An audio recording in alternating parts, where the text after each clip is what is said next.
Ito natin. Okay, so ito po yung kanyang mga iinuming gamot. Daddy, ito po yung iinuming gamot ni Gabi. So ito po yung kanyang antibiotic para po sa kanyang pneumonia. Mag-start po tayo ng clarithromycin. 250 mg po per 5 ml, 3.5 ml po every 12 hours, twice a day po siya. Okay.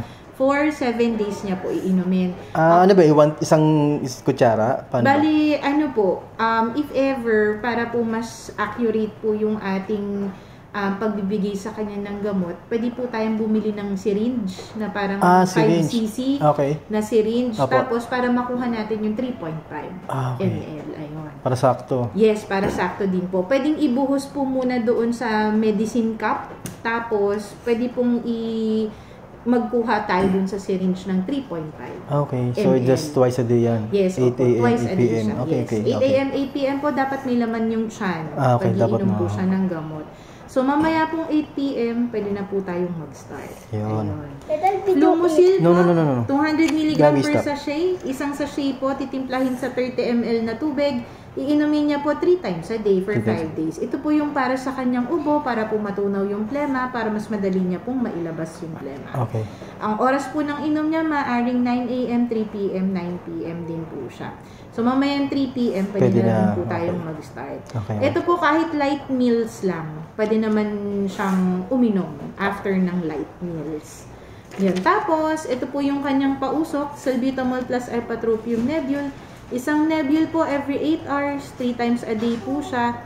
Ang oras po ng kanyang pausok is 6 a.m., 2 p.m., 10 p.m. Okay. If ever po mamaya pong 2 p.m., pwede na po tayong mag-start magpausok. Okay.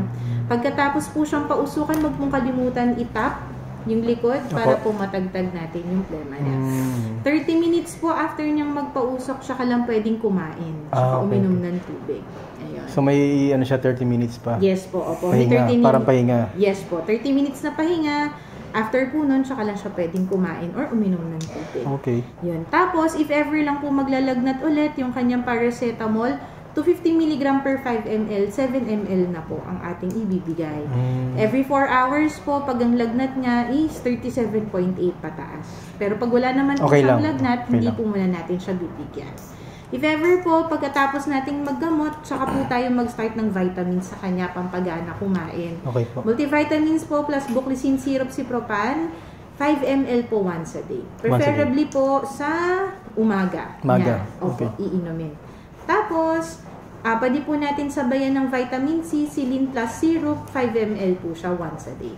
If ever po, pwede naman po sila magsabay sa umaga. Ito ba yung vitamin C? Po. Yes po. Ayan, Silin. Yes, opo. Silin plus. Ayun. Okay, tapos, after 1 week, Daddy, may follow-up si Gabi sa July 20 po, 11:30 a.m. Pakinggan natin ulit yung likod niya. Okay. If ever po, kung meron pa po siyang ubo, pag siya po ay nag-follow-up, pa-chest x-ray natin siya. Okay po.